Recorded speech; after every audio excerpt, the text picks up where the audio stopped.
Hello বন্ধুরা, সবাই কেমন আছো? আশা করি ভালো আছো। আর্টস উইথ বিডি চ্যানেলে সকলকে স্বাগত জানাই। চলে এসেছি বন্ধুরা আজকে এক নতুন ভিডিও নিয়ে। যেহেতু সামনে তোমাদের মাধ্যমিক পরীক্ষা এবং তারও আগে রয়েছে তোমাদের নভেম্বর মাসে টেস্ট পরীক্ষা, পুজো মিটলেই কিছুদিনের মধ্যে তোমাদের টেস্ট পরীক্ষা হবে। তাই প্রিপারেশান অত্যন্ত জরুরিভাবে করার জন্য প্রিপারেশান খুব ভালোভাবে করার জন্য এবং নিজেদেরকে আরও ভালো উপস্থাপনা করার জন্য পরীক্ষার হলে ইতিহাস বিষয়ে উপস্থাপনা করার জন্য তোমরা কোন কোন প্রশ্নের উপর জোর দেবে তাই নিয়ে আমি চলে এসেছি। একেবারে অধ্যায় ভিত্তিক আলোচনা করব। তাই অবশ্যই সঙ্গে থেকো, ভিডিওটা স্কিপ করে যাবে না। স্কিপ করে গেলে কিন্তু তোমরা মিস করে যাবে। এবং কীভাবে লিখতে হয়, কতগুলো পয়েন্ট ফলো করে লিখতে হয়, সেগুলো আমি কিছু মাঝে মাঝে ট্রিক্স বলবো। সেই ট্রিক্সগুলোকে ফলো করতে হবে, তাহলে কিন্তু দেখবে পরীক্ষার খাতায় তোমাদের নাম্বারটা অনেকটা ক্যারি করছে। তাই বন্ধুরা কোনোভাবেই স্কিপ করবে না, সম্পূর্ণ ভিডিওটা ধৈর্য ধরে দেখতে থাকো। আর তোমাদের যাতে কষ্ট সার্থক হয়, তোমাদের যাতে পরীক্ষা আরও ভালো নাম্বার পেতে পারো, তার জন্য এই ভিডিও তৈরি করা।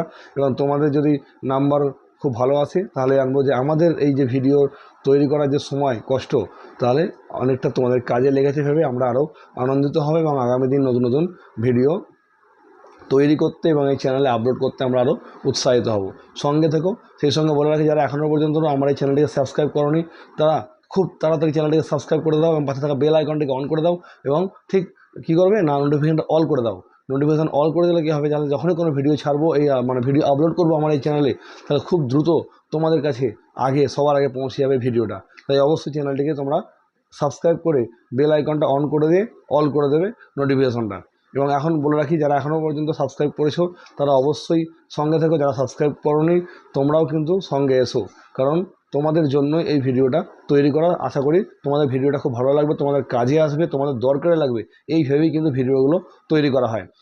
সেই সঙ্গে বলে রাখি যে আজকে যে সাজেশানটা মাধ্যমিক টেস্ট এবং ইতিহাসে যে সাজেশানটা দেবো চ্যাপ্টার ওয়াইজ, কিছুদিন আগে আমি এটা বলেছিলাম।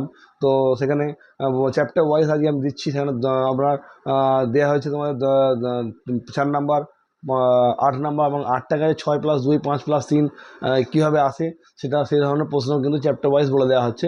সঙ্গে ভিডিওতে আমরা নিয়ে আসছি 2 নম্বরের যে কিছু প্রশ্ন গুরুত্বপূর্ণ যেগুলো আসতে পারে, সে সংক্রান্ত কিছু প্রশ্ন আজকে বলে দেবো। সঙ্গে থেকেও, আশা করি তোমাদের ভালো লাগবে ভিডিওটা। এবং অবশ্যই ভিডিওটা বেশি বেশি করে শেয়ার করে দিও, বন্ধুদের তোমরা লাইক করে দিও। এবং অবশ্যই বন্ধু group, Facebook, Instagram, WhatsApp group, যেখানে যার যেভাবে গ্রুপ রয়েছে সোশ্যাল মিডিয়ায়, অবশ্যই চ্যানেলটির লিঙ্ক শেয়ার করে দিও বন্ধুরা। এতে কী হবে, এতে তোমাদের বন্ধুরাও এখান থেকে হেল্প পাবে। তো বন্ধুরা চলো শুরু করা যাক আজকের ভিডিও। কমেন্টস কিন্তু জরুরি, কমেন্টস করতে হবে। এবং আগের যে 2 দিন ভিডিও আপলোড করেছিলাম এই চ্যানেলে, সেখানে আমি বেশ কিছু প্রশ্ন রেখেছিলাম। আমি বলেছিলাম কমেন্টে তোমরা উত্তর জানিও। কমেন্ট সেকশন এখনও ওপেন করা আছে, চাইলে তোমরা উত্তর দিতে পারো। এবং কমেন্টস চেক করে আমি উত্তর যদি কারো ভুল হয়ে থাকে, সেই আমি কমেন্টস তাদের উত্তরটা আমি ঠিক করে দেবো। তো বন্ধুরা চলো প্রথম শুরু করবো আজকে আমি মাধ্যমিক 2026 ইতিহাস সাজেশন, এবং সেই সঙ্গে রয়েছে টেস্ট এবং ফাইনাল এক্সাম। এবং পুরোপুরি একেবারে যে ফাইনাল সাজেশান তা কিন্তু নয়, আপাতত যেটা দেওয়া হচ্ছে সেটা মোটামুটি 85% কভার করে দেওয়া হচ্ছে। তো যতটা পারা যায় তোমাদের উপকারের জন্য, তোমাদের দরকারের জন্য এটা তৈরি করা হয়েছে। তবে আগামী দিন যেটা টেস্ট ফাইনাল পরীক্ষার আগে যে সাজেশানটা দেওয়া হবে, 1 মাস আগে বা 1.5 মাস আগে, সেটা কিন্তু খুব ভালো করে তোমরা অবশ্যই দেখে যাও। সেখান থেকে কিন্তু বহু প্রশ্ন তোমাদের কমন আসতে পারে, আসবেই বলছে না, আসতে পারে। তো সেই হিসেবে তোমরা দেখতে থাকো। তো বন্ধুরা, প্রথম অধ্যায়ের জন্য আমি বেশ কিছু প্রশ্ন সিলেকশন করেছি। সেই প্রশ্নগুলো তোমাদের কিন্তু আসার খুবই গুরুত্বপূর্ণ বলা যায়। তাই ধৈর্য সহকারে প্রশ্নগুলো তোমরা শুনতে থাকবে এবং ভিডিওটা দেখতে থাকবে। যেহেতু এত প্রশ্ন চ্যাপ্টার ওয়াইজ এই বোর্ডে লেখা সম্ভব নয়, তাই প্রশ্নগুলো আমি 2-3 বার করে বা 2বার করে রিপিট করার চেষ্টা করব। তাই তোমরা ভিডিওটা ভালো করে শুনতে থাকবে, তাহলে তোমাদের কাজে আসবে আশা করি। তো ইতিহাসের প্রথম অধ্যায় প্রশ্ন সাধারণত আমরা দেখে থাকি 1, 2, 4 নাম্বার দেওয়া হয়। তো সেই হিসাবে বিগত কয়েক বছরের প্রশ্নপত্র ঘেঁটে এবিটিএ বা ডব্লিউবিটিএ যে টেস্ট পেপার, সেই সমস্ত টেস্ট পেপার প্রশ্নপত্র ঘেঁটে যতটুকু তৈরি করা গেছে তার বেসিস ওপর নির্ভর করেই এটা তৈরি করছি। তো আগামী দিন অর্থাৎ সামনে যে নভেম্বর বা ডিসেম্বরে সাজেশনটা দেওয়া হবে, সেই সাজেশনটা এর চাইতে আরও একটু মডিফাই করে দেওয়া হবে, সেটাও তোমরা অবশ্যই দেখবে। চলো বন্ধুরা, শুরু করা যাক আজকের প্রথম অধ্যায়ের প্রশ্নগুলো। আমি কি বললাম, এখানে 2, 4 আর 1 এই ধরনের প্রশ্নগুলো হয়, তো তোমরা দেখতে থাকো এবং অবশ্যই সঙ্গে থেকো। তো প্রথম অধ্যায়ে বন্ধু রেখেছি প্রথমেই নারী সমাজের ইতিহাস সম্পর্কে আলোচনা করো। 4 নম্বরের প্রশ্ন, নারী সমাজের ইতিহাস সম্পর্কে আলোচনা করো। ঠিক এটাই ঘুরিয়ে পরীক্ষা দিতে পারে, নারী ইতিহাসের উপর একটা সংক্ষিপ্ত টিকা আলোচনা করো। কি বললাম, নারী সমাজের ইতিহাস সম্পর্কে আলোচনা করো, এটাই ঘুরিয়ে দিতে পারে নারী ইতিহাসের উপর একটা সংক্ষিপ্ত টিকা লেখো। হ্যাঁ, 2-এ যে প্রশ্নটা 4 নম্বরে রাখছি সেটা হচ্ছে সংবাদপত্র ও সাময়িক পত্রের মধ্যে পার্থক্য লেখো। এবার এই পার্থক্যটা তোমরা অবশ্যই ভূমিকা লিখবে এবং যেমন করে অন্যান্য বিষয়ে পার্থক্য লেখো, ভূগোল বা জীবন বিজ্ঞান, সেভাবেও তোমরা ওই 3টে ছক করে লিখতে পারো। একদিকে পার্থক্যের বিষয়, তারপর সংবাদপত্র, তারপর সাময়িক পত্র। নতুবা তোমরা যেমন করে আমরা প্যারা চেঞ্জ করে করে প্রথমত দ্বিতীয়ত তৃতীয়ত বা পয়েন্ট দিয়ে দিয়ে করি, সেভাবেও তোমরা পার্থক্যটা লিখতে পারো। যার যেরকম পছন্দ, যার যেটা ভালো লাগবে সেটা করবে। 3 নম্বরে যে 4 নম্বরের প্রশ্নটা রাখছি প্রথম অধ্যায়ে, সেটা হচ্ছে আধুনিক ইতিহাস চর্চায় সরকারি নথিপত্রের গুরুত্ব। অর্থাৎ আধুনিক কালের ইতিহাস চর্চার ক্ষেত্রে সরকারি নথিপত্র কি গুরুত্বপূর্ণ ভূমিকা নেয়। এবার সরকারি নথিপত্র কি? সরকারি নথিপত্র জানো তোমরা যে সরকারি কাজকর্মের যে অফিসিয়াল চিঠিপত্র, সেগুলোই মানে আমাদের যে মহাফেজখানা সেখানে সংরক্ষণ করা হয়, সেগুলোকে আমরা কি বলি, সরকারি নথিপত্র। তো সেই নথিপত্রের ইতিহাস চর্চার কী গুরুত্ব, সেটা পরীক্ষায় আসার সম্ভাবনা রয়েছে। পরে দেখেছি আত্মজীবনী ও স্মৃতিকথা ইতিহাসের উপাদান হিসাবে গুরুত্বপূর্ণ কেন। আত্মজীবনী আর স্মৃতিকথা দুটো জিনিস কিন্তু সম্পূর্ণ আলাদা, ভালোভাবে মনে রাখবে, দুটো জিনিস কিন্তু সম্পূর্ণ আলাদা। কারণ যে আত্মজীবনী মানে অটোবায়োগ্রাফি, অর্থাৎ আত্মজীবনী কেবলমাত্র নিজেই লিখতে পারে। হ্যাঁ, আত্মজীবনী নিজের পক্ষে লেখা সম্ভব, কারণ তার জীবনে কি ঘটে গেছে সেটা কিন্তু সেই ব্যক্তি নিজেই লিখতে পারে। আর স্মৃতিকথা কি? স্মৃতিকথা হচ্ছে কারো জীবনে কোনো ঘটনা ঘটে গেছে, সেই ঘটনাটা যখন সে তার বন্ধু বান্ধব মহলে বলেছে, সেই কথাটা তার বন্ধু বান্ধব বা কোনো লেখক গোষ্ঠীর মহলে বলেছে, সেই লেখক গোষ্ঠী সেই স্মৃতির কথাগুলো একটা পুস্তক আকারে প্রকাশ করেছে, তাকে আমরা স্মৃতিকথা বলে থাকি। এবং এই প্রশ্নটাও কিন্তু এবারে গুরুত্বপূর্ণ, তোমরা খুব ভালো করে এটা দেখে যাবে। হ্যাঁ, নেক্সট রেখেছি রবীন্দ্রনাথের আত্মজীবনী, বিপিনচন্দ্র অথবা রবীন্দ্রনাথের আত্মজীবনী অথবা বিপিনচন্দ্র পালের আত্মজীবনী এবং আমাদের সরলা দেবী চৌধুরানীর যে আত্মজীবনী, জীবনের ঝরাপাতা, এই 3টের মধ্যে পরীক্ষায় একটা আসার সম্ভাবনা প্রবল বন্ধু। তাই 3টেকে একটু ভালো করে দেখে গেলে খুব ভালো হয়। আমি আসছি পরের যে সংক্রান্ত ভিডিও বা পরের যে আমাদের রয়েছে ভিডিওটি বা পরবর্তী যে অধ্যায়ে আসবো, তার আসার আগে আমি তোমাদের প্রথমেই বলে দিই যে 4 নম্বরে যে গেল, এবার আমি শুরু করবো হচ্ছে তোমাদের সামনে 2 নম্বরের কিছু প্রশ্ন। 2 নম্বরের প্রশ্নের মধ্যে রাখবো হচ্ছে আঞ্চলিক ইতিহাস চর্চা গুরুত্বপূর্ণ কেন। এবার আঞ্চলিক ইতিহাস চর্চা কি সেটা তোমরা জানো, যে কোনো অঞ্চল সংক্রান্ত মানে কোনো অঞ্চলে যে ঘটনাটা ঘটে বা সেই অঞ্চলের ইতিহাস সম্পর্কে তথ্য পাওয়া যায়, তাকে আমরা আঞ্চলিক ইতিহাস চর্চা বলি। এবং সেই ইতিহাস আমাদের কি কাজে লাগে সেটা হচ্ছে আমাদের 2 নম্বরের প্রশ্নের লেখার বিষয়। কোনো প্রশ্নের উত্তর যদি না পারা যায় তাহলে অবশ্যই আমাকে জানিও কমেন্ট সেকশনে, তাহলে আমি সেই প্রশ্নের উত্তর দেওয়ার চেষ্টা করব। নেক্সট হচ্ছে 2 নম্বরের আত্মজীবনী ও স্মৃতিকথা বলতে কি বোঝো। কি বললাম, আত্মজীবনী ও স্মৃতিকথা বলতে কি বোঝো। 3-এ রেখেছি আধুনিক ভারতের ইতিহাস চর্চায় সরকারি নথিপত্রের সীমাবদ্ধতা কি। আগের প্রশ্নটা আর এই প্রশ্নটা কিন্তু আলাদা।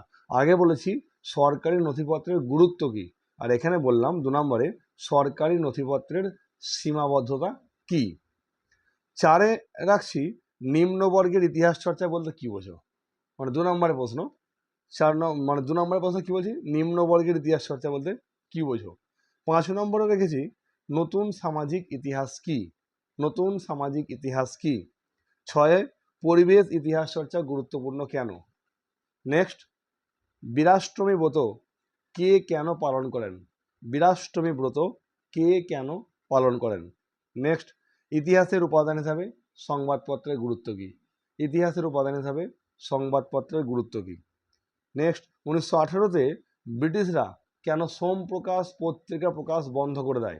1898 ব্রিটিশরা কেন সোমপ্রকাশ পত্রিকা প্রকাশ বন্ধ করে দেয়? আর লাস্ট রাখছি, ইন্দিরা গান্ধীকে লেখা জওহরলাল নেহেরুর চিঠিপত্রের বিষয়বস্তু কী ছিল? প্রথম অধ্যায় থেকে তাহলে বন্ধু 5টা 4 নম্বরের প্রশ্ন আমরা রাখছি, আর 2 নম্বরের প্রশ্ন 10টা রাখছি। মোটামুটি আশা করা যায় এর মধ্যে এসে যেতে পারে। তবে এগুলোই করে গেলে যে পেয়ে যাব এই ধারণা সম্পূর্ণ ভুল। আমাকে পুরো বইটা খুঁটিয়ে পড়ে যেতে হবে। যেখান থেকে যে পার্ট থেকেই আমাকে প্রশ্ন দিক না কেন, আমি যেন সেই পার্ট থেকেই আমি প্রশ্ন উত্তরটা লিখতে পারি, এই ধারণা নিয়ে আমাকে কিন্তু পুরো বইটা ফলো করে যেতে হবে বন্ধু। আমরা আসবো পরের যে অধ্যায় রয়েছে সেই পরের অধ্যায়ে আসছি, তো সঙ্গে থেকেও কোথাও যেন চলে যাও না। তো বন্ধুরা, দ্বিতীয় যে অধ্যায় রয়েছে আমাদের ইতিহাস সিলেবাসের মধ্যে, সেই দ্বিতীয় অধ্যায়ের যে প্রশ্ন, সেখানে কিন্তু 2, 4, 8 এই 3 ধরনের প্রশ্ন, এবং অবশ্যই তোমরা জানো MCQ SAQ এসে থাকে। তো আমি প্রথমে 4 নম্বর দিয়ে শুরু করব, তারপর আমি আস্তে আস্তে 8 বা 2-এ যাব। তো 4 নম্বরের ক্ষেত্রে আমি 7টা প্রশ্ন এখানে নির্বাচন করেছি, 7টা প্রশ্ন নির্বাচন করেছি আপাতত, এবং যখন ফাইনাল সাজেশন চ্যানেলে আপলোড করা হবে, সেটা নভেম্বরের লাস্ট উইক বা ডিসেম্বরের ফার্স্ট উইক, তখন কিন্তু আরও ক্লিয়ার করে দেওয়া হবে যে কোনগুলো পার্টিকুলার করে যেতে হবে বা নতুন কোনো প্রশ্ন সংযোজন হয়েছে কিনা। তো দ্বিতীয় অধ্যায়ের প্রথম প্রশ্ন রাখা হয়েছে, নীল দর্পণ নাটক থেকে 19 শতকে বাংলায় সমাজের কী ধরনের প্রতিফলন পাওয়া যায়? কি বললাম? নীল দর্পণ নাটক থেকে 19 শতকে বাংলায় সমাজে কী ধরনের প্রতিফলন পাওয়া যায়? 2-এ রেখেছি, নারী শিক্ষায় ড্রিঙ্ক ওয়াটার বেথুন সাহেবের ভূমিকা। কি বললাম? নারী শিক্ষায় ড্রিঙ্ক ওয়াটার বেথুন সাহেবের ভূমিকা। 3-এ আছে, হুতম প্যাঁচার নকশা গ্রন্থ থেকে 19 শতকে বাংলার কী চিত্র পাওয়া যায়? হুতম প্যাঁচার নকশা গ্রন্থ থেকে 19 শতকে বাংলার কী চিত্র পাওয়া যায়? ভালো করে মাথার মধ্যে ঢুকিয়ে নেবে। যে কোনো একটা এই বই সংক্রান্ত আছে, হয় নীলদর্পণ, নয় হুতম প্যাঁচার নকশা, এই ধরনের একটা কিছু যে বলে দেবে, দিয়ে বলবে যে ওই গ্রন্থ থেকে আমরা 19 শতকের বাংলার কী ছবি পাই। ঠিক আছে? নেক্সট রেখেছি, উডের ডেসপ্যাচ, একটা টিকা, যেটা তোমরা জানো যে প্রতিবারে একটা খুব ফেভারিট প্রশ্ন হিসাবে প্রত্যেকটা স্যার এটা নির্বাচন করেন। তো এটাই ঘুরিয়ে বলতে পারে যে চার্লস উডের প্রতিবেদন, বা বলতে পারে ভারতের পাশ্চাত্য শিক্ষা বিস্তারের চার্লস উডের সুপারিশ, বা ম্যাগনা কার্টা বলতে কী বোঝো? 4 নম্বরে এরকম বিভিন্নভাবে ভাষায় ঘুরিয়ে আসতে পারে। 5-এ আছে, ডেভিড হেয়ার কেন বিখ্যাত? কি বললাম? ডেভিড হেয়ার কেন বিখ্যাত? 6-এ রাখলাম 4 নম্বরের প্রশ্ন সবই, চিকিৎসাবিদ্যায় কলকাতা মেডিকেল কলেজের ভূমিকা। খুবই গুরুত্বপূর্ণ, খুবই ভাইটাল একটা প্রশ্ন, যে চিকিৎসাবিদ্যার ক্ষেত্রে কলকাতা মেডিকেল কলেজ কী ভূমিকা পালন করেছে। তোমরা জানো যে মেডিকেল কলেজ 1835 সালে প্রতিষ্ঠা হয়েছিল, এবং তারপর থেকে মেডিকেল কলেজের ইতিহাস কিন্তু অগ্রগতির সঙ্গে এগিয়েছে। তো 4 নম্বরের প্রশ্ন আরেকটা এখানে রাখা হয়েছে, সেটা হচ্ছে স্বামীজির নব্য বেদান্তবাদ ব্যাখ্যা করো, বা এটাকে ঘুরিয়ে আসতে পারে স্বামীজির ধর্ম সংস্কারের আদর্শ ব্যাখ্যা করো। তো 4 নম্বরের প্রশ্নে মোটামুটি তোমাদেরকে মিনিমাম ভূমিকা আর উপসংহার ধরে মোট 5-6টা পয়েন্ট লিখতেই হবে। ভূমিকা লিখলে, তারপরে 4টে পয়েন্ট দিলে, বা 3টে পয়েন্ট দিলে 4টে পয়েন্ট দিতেই হবে, আর লাস্টে উপসংহার, মিনিমাম 6টা পয়েন্ট আমাদের লিখতেই হবে, এবং টু দ্য পয়েন্ট অ্যান্সার লিখতে হবে। কোনো প্রশ্নের উত্তর নিজস্ব গল্প করে বাড়িয়ে লেখার কোনো স্কোপ এখানে নেই। বোর্ড যেটুকু প্রশ্নপত্র চাইবে আমাদের সেটুকুর উত্তরে কিন্তু লিখতে হবে। অহেতুক বাড়িয়ে কিন্তু নাম্বার ক্যারি করা যায় না। ওখানে কিন্তু বলেই দেওয়া হচ্ছে যে টু দ্য পয়েন্ট অ্যান্সার লেখো। তাই চেষ্টা করবে বন্ধুরা যে টু দ্য পয়েন্ট অ্যান্সার লিখতে, যেটুকু চেয়েছি। হয়তো তোমার নাম কি, আমার নাম অমুক, ওখানে কিন্তু বলা হয়নি বাড়ি কোথায়, বাবার নাম কি, মায়ের নাম কি, কিছু জিজ্ঞাসা করা হয়নি। শুধু যে আশা করা হচ্ছে তোমার নাম কি, শুধু তোমার নামটাই কিন্তু ওখানে লিখতে হবে। বারে বারে বলছি, ঠিক আছে? তাই বাড়িয়ে কোনো লেখার কোনো স্কোপ নেই, যে আমি অনেক লিখবো বাড়িয়ে বাড়িয়ে, আমাকে অনেক নাম্বার দেবে, এক গাদা পাতা নেবো, এই ধরনের কিন্তু চিন্তাভাবনা থেকে সরে এসো। নেক্সট 8 নম্বরে চলে আসছি, দ্বিতীয় অধ্যায়েরই 8 নম্বরে প্রথম যে প্রশ্নটা রেখেছি সেটা হচ্ছে প্রাচ্য ও পাশ্চাত্যবাদী বিতর্ক। এটা সঙ্গে আর একটা প্রশ্ন লেজুর হিসাবে জুড়তে পারে যে উচ্চশিক্ষায় কলকাতা বিশ্ববিদ্যালয়ের কি ভূমিকা।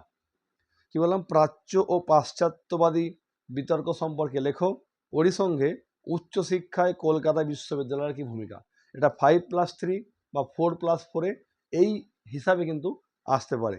নতুবা আবার এই যে প্রাচ্য পাশ্চাত্যবাদী বিতর্ক, এটাকে আলাদা করে কিন্তু 4 নম্বরে একটাই প্রশ্ন দিতেই পারে। তাই এমনভাবে তৈরি করবে তোমরা যাতে এটা 4-এ বা 8-এ কোনো লেজুর দিয়ে দিক না কেন, যাতে তোমরা লিখতে পারো। পরের যে প্রশ্নটায় আমি আসবো, দ্বিতীয় অধ্যায়ের 8 নম্বরের প্রশ্ন, সেটা হচ্ছে নারী শিক্ষায় বিদ্যাসাগর মহাশয় অবদান। কি বললাম, নারী শিক্ষায় বিদ্যাসাগর মহাশয়ের অবদান এবং তারই সঙ্গে লেজুর হিসাবে বিধবা বিবাহে তিনি কতটা সফল হয়েছিলেন। কি বললাম, নারী শিক্ষায় বিদ্যাসাগর মহাশয়ের অবদান এবং ওরই সঙ্গে আসতে পারে বিধবা বিবাহে তিনি কতটা সফল হয়েছিলেন।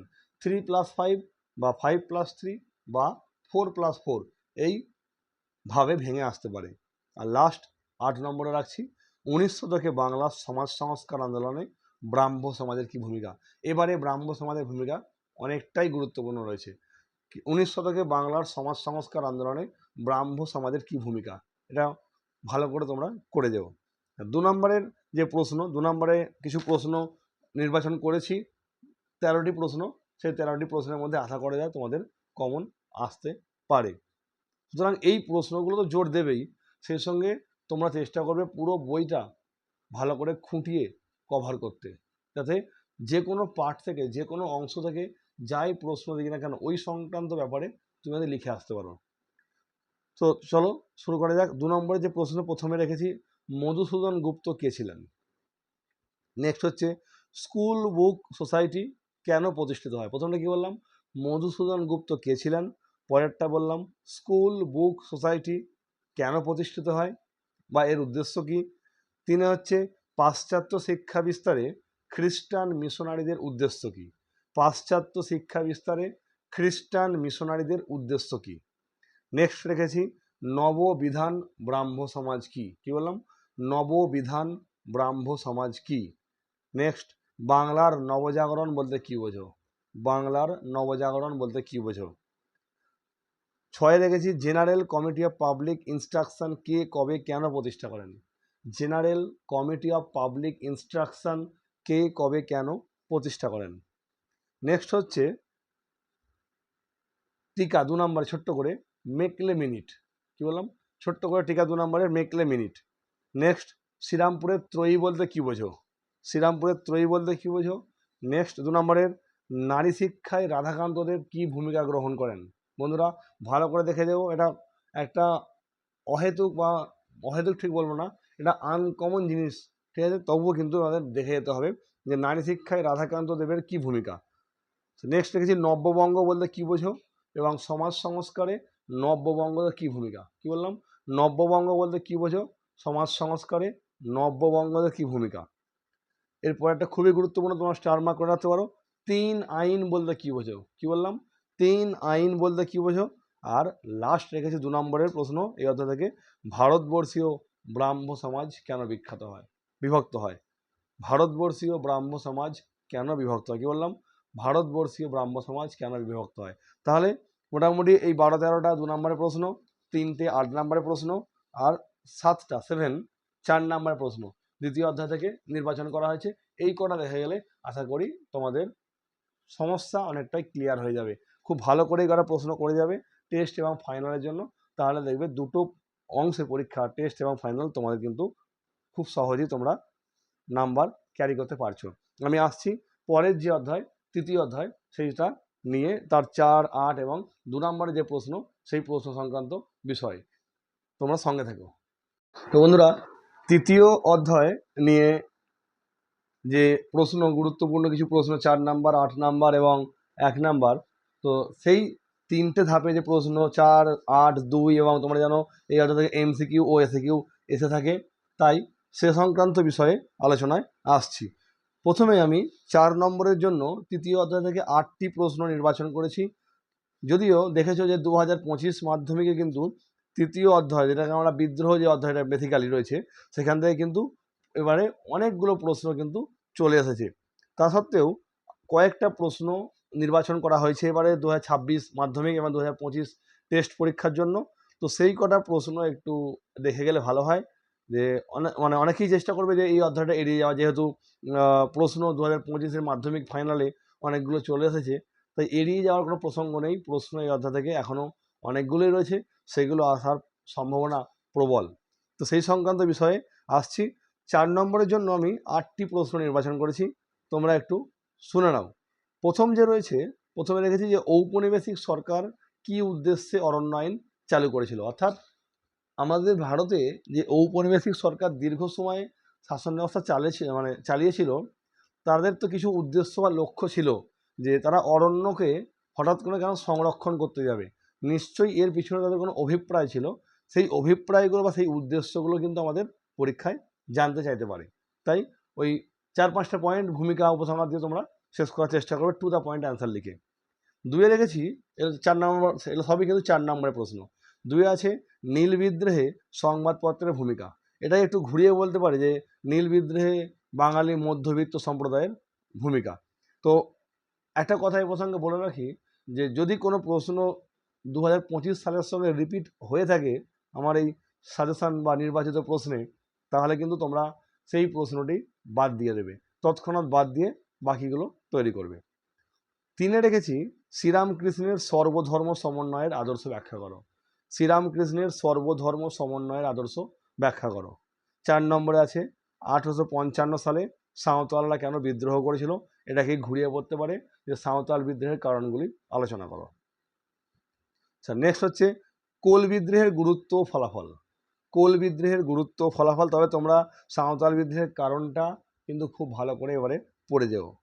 নেক্সট হচ্ছে টিকা রেখেছে একটা 4 নম্বরে তরিকা ই মোহাম্মদিয়া। তরিকা ই মোহাম্মদিয়া। আর লাস্ট রাখছি ওয়াহাবি আন্দোলন সম্পর্কে আলোচনা করো। ওয়াহাবি আন্দোলন সম্পর্কে আলোচনা করো। 8-এর প্রশ্নে প্রথমে রাখা আছে নীল বিদ্রোহের কারণ, ফলাফল ও গুরুত্ব। নীল বিদ্রোহের কারণ, ফলাফল ও গুরুত্ব, এটা একটু দেখে দেবো। যদি পরীক্ষায় 2025 সালে পড়ে গিয়ে থাকে তাহলে তোমরা সেই প্রশ্নগুলো বাদ দিয়ে দেবে, দিয়ে বাকিগুলো করার চেষ্টা করবে। আচ্ছা, নেক্সট হচ্ছে সন্ন্যাসী ফকির বিদ্রোহের কারণ, ব্যর্থতা ও তাৎপর্য। সন্ন্যাসী ফকির বিদ্রোহের কারণ, ব্যর্থতা ও তাৎপর্য। নেক্সট যেটা আছে, এবার আসছি আমি 2 নম্বরের প্রশ্ন। মোটামুটি এই দুটো প্রশ্ন কিন্তু যদি আমরা দেখে যাই তাহলে কিন্তু এই তৃতীয় অধ্যায় থেকে আমাদের বিষয়টা ক্লিয়ার হয়ে যাবে, কারণ বেশিরভাগই প্রশ্ন 2025-এ এসে গেছে, তোমরা নিশ্চয়ই প্রশ্নপত্র দেখেছো। 2 নম্বরে যে প্রশ্নগুলো রয়েছে দেখো তোমরা একবার ভালো করে শুনে নিও। এক হচ্ছে বিপ্লব কি, আবার বলছি বিপ্লব কি, চুয়ার কারা, চুয়ার কারা। 3-এ রেখেছি পাইকন জমি কি, আবারও বলছি পাইকন জমি কি। 4-এ তোমরা একটা স্টার মার্ক করতে পারো দামিনী কোহ কি, দামিন ই কোহ কি। 5-এ রেখেছি কেনারাম ও বেচারাম সংক্রান্ত টিকা, 2 নম্বরের কেনারাম ও বেচারাম সংক্রান্ত টিকা। 6-এ উল ঘুলান বলতে কি বোঝো, কি বললাম, উল ঘুলান বলতে কি বোঝো। 7 নম্বরে রেখেছি বন্ধু খুত কাঠি প্রথা কি, খুত কাঠি প্রথা কি। 8-এ আছে দুদু মিয়া স্মরণীয় কেন, আবারও বলছি দুদু মিয়া স্মরণীয় কেন।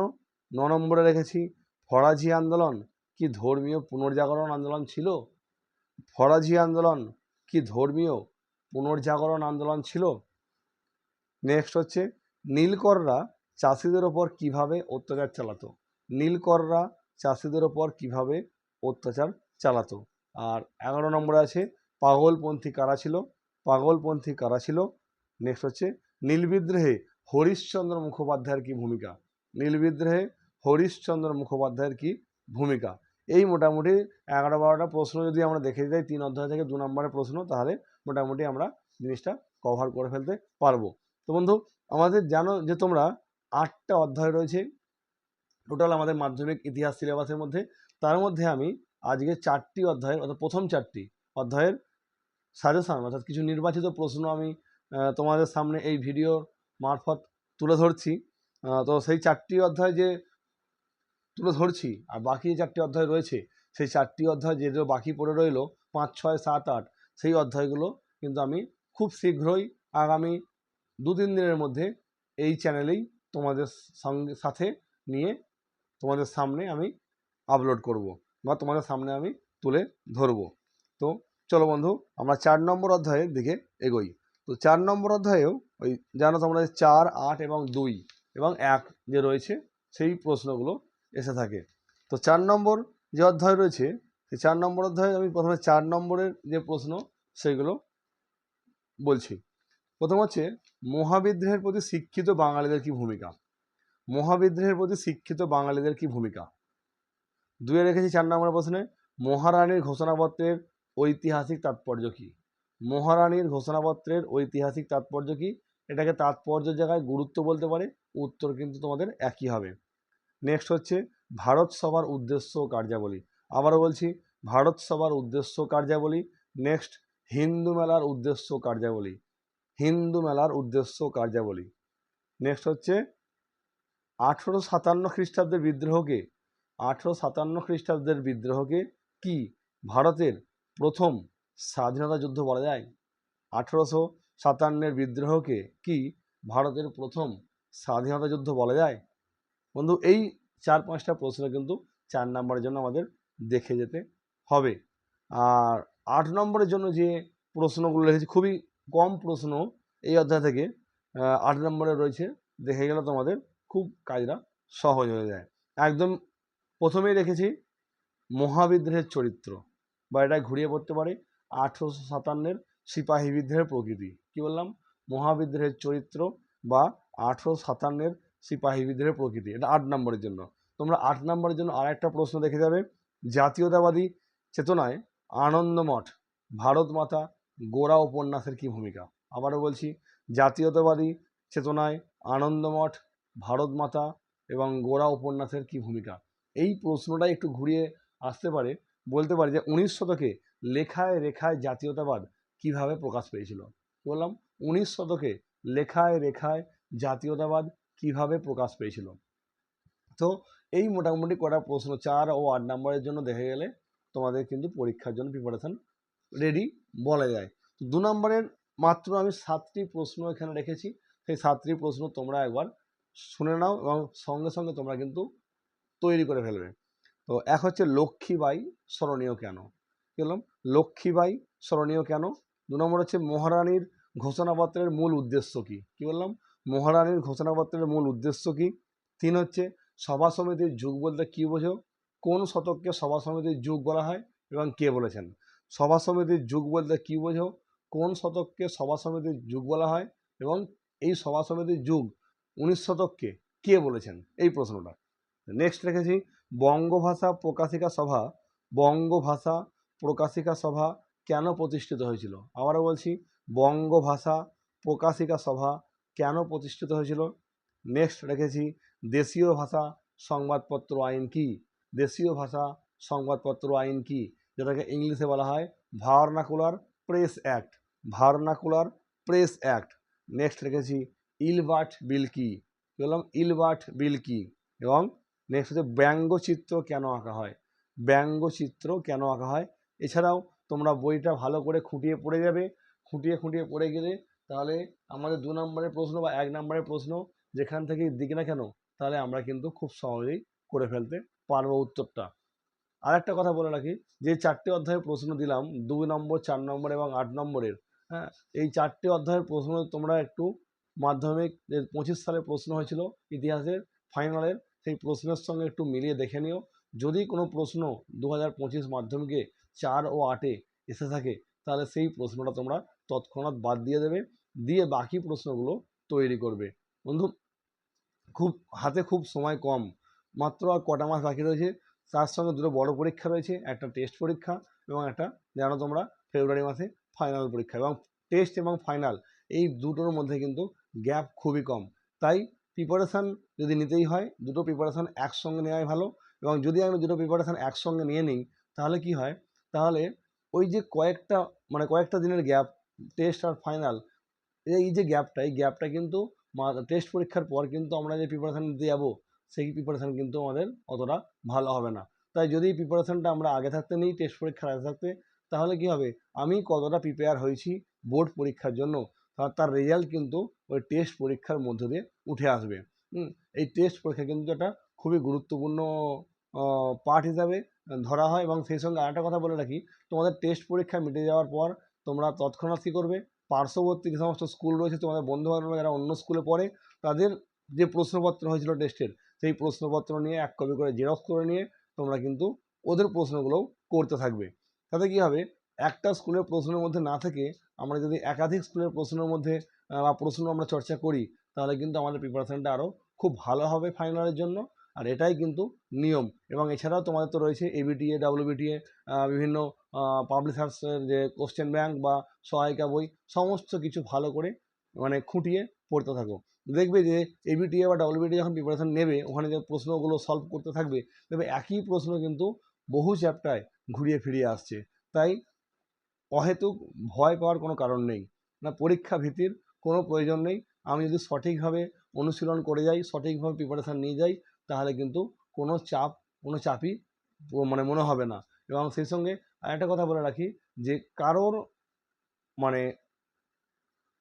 কারোর কি বলবো, আশায় যে আমার কোনো বন্ধুবান্ধব আমাকে বলে দেবে বড় প্রশ্নের উত্তর, ছোট প্রশ্নের উত্তর, আমাকে হেল্প করবে পয়েন্ট বলে, এই ধরনের চিন্তাভাবনা না নিয়েই কিন্তু নিজে প্রিপারেশান নিয়ে পরীক্ষা হলে যাও। বন্ধু যে তোমার পাশেই বসবে, তোমার পেছনেই বসবে বা তোমার রুমেই পড়বে, এই ধারণা কিন্তু ভুল হতে পারে। এমন দেখা গেল যে তুমি এক ঘরে, বন্ধু এক ঘরে। তাই তাই অহেতুক অপরের আশায় পুকুর না কেটে নিজে প্রিপারেশান নিজে নাও, এবং নিজে যেটুকু জানো সেটুকু পরীক্ষার খাতার মধ্যে লিখে দিয়ে আসো, তাহলে দেখবে তোমার আশা পূরণ হয়ে গেছে। তাই অপরের আশায় কিন্তু নিজে পরীক্ষা দিতে যেও না, তাতে তোমারই বিপদ বাড়বে এবং তোমারই তখন ফলাফলটা খারাপ হতে পারে। ধন্যবাদ বন্ধু। আগামী 2-3 দিনের মধ্যেই আমি নিয়ে আসছি তোমাদের যে পরবর্তী ইতিহাসের 4টে অধ্যায়, 5, 6, 7, 8, সেই অধ্যায়ের প্রশ্নগুলো। তোমরা কিন্তু সঙ্গে থাকবে এবং অবশ্যই কমেন্ট করে জানাবে তোমাদের এই ভিডিওটা কেমন লাগলো। কমেন্টের উপর নির্ভর করেই কিন্তু আমরা আগামী দিন নতুন যে ভিডিও তৈরি করব, তার যে শ্রমটা, তার যে প্রচেষ্টা, তাতে আমাদের সার্থক, তোমাদের কাজে লাগবে। যদি কাজে লাগে তাহলে আমাদের শ্রমটা সার্থক বলে আমরা মনে করব। এবং কমেন্ট করলে আমরা কি হয়, আরও নতুন নতুন ভিডিও তোমাদের সামনে আমরা আনতে চেষ্টা করি। যেমন যারা এখন আমাদের চ্যানেলটি সাবস্ক্রাইব করোনি, তারা অবশ্যই চ্যানেলটি সাবস্ক্রাইব করে দিও, লাইক করো, কমেন্ট করো এবং বন্ধুদের মধ্যে শেয়ার করে দিও বিভিন্ন সোশ্যাল মিডিয়া মারফত। ধন্যবাদ বন্ধু, সকলে খুব ভালো থেকো, পরীক্ষা তোমাদের ভালো হোক।